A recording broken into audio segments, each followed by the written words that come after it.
Les périodes de fête sont souvent l'occasion pour les chaînes de télévision de déprogrammer leurs programmes habituels.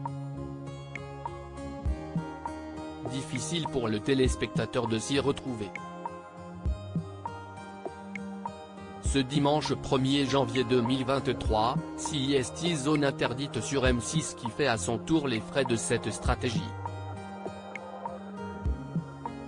Explication. Les aficionados de zone interdite risquent de mal commencer l'année 2023. Leur magazine préféré, présenté par Ophélie Meunier depuis septembre 2016 lorsqu'elle a pris la succession de Wendy Bouchard, passe à la trappe ce dimanche 1er janvier. L'émission avait pourtant bien été diffusée la semaine dernière alors qu'il s'agissait du soir du 25 décembre. Le sujet intitulé Rocher Mistral, le projet fou du nouveau parc de loisirs provençal avait réuni à peine 1 million de téléspectateurs, pour une part d'audience de 6%. M6 se classait alors 5e chaîne en prime time ce soir-là, juste derrière TMC avec le film Les Trois Frères. Le retour est très loin derrière TF1, leader avec le film Last Christmas avec Emilia Clarke et Emma Thompson qui a rassemblé 2,2 millions de téléspectateurs.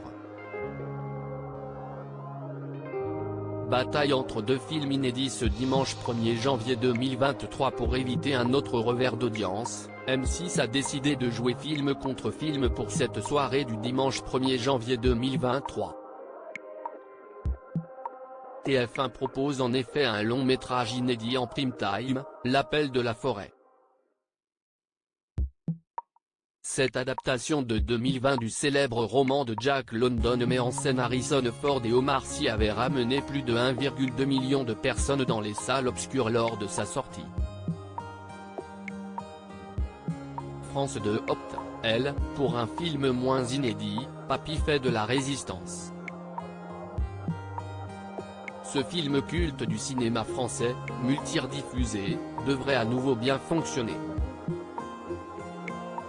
CIST un film inédit en revanche que va proposer M6 ce soir, Le Voyage du Docteur Dolittle. Robert Downey Jr. plus fort que Harrison Ford ? Dans cette nouvelle suite des aventures du Docteur Dolittle, personnage rendu célèbre par Eddie Murphy est capable de communiquer avec les animaux, CIST l'acteur Robert Downey Jr. qui reprend le rôle-titre. Une pléiade de stars s'était amusée à doubler des animaux, comme Marion Cotillard, Selena Gomez, Tom Holland ou Emma Thompson.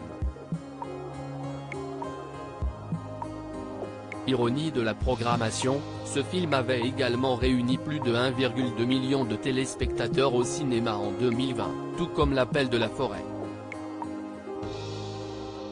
À lire aussi Le Voyage du Docteur Dolittle, Canal+, comment ont été créés les effets visuels du film.